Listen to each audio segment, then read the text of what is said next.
Hi friends, అందరికీ నమస్తే. నేను మీ అభిరం ప్రియ. అందరికీ wish you very very happy new year.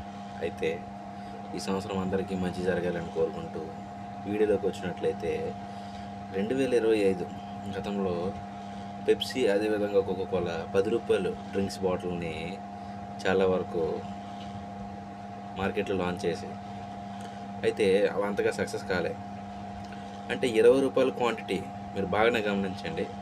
గాజు బాటిల్కి ఉన్న క్వాలిటీ వేరు, 20 రూపాయల బాటిల్ క్వాలిటీ వేరు.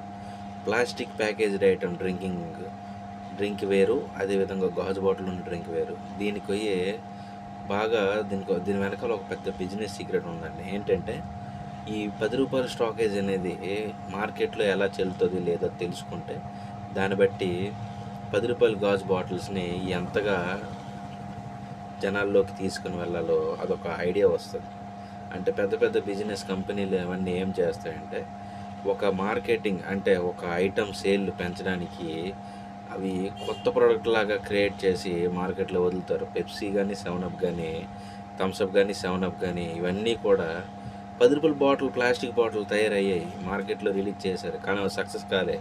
కాకపోతే గాజు బాటిళ్ళు సక్సెస్ అయ్యాయి.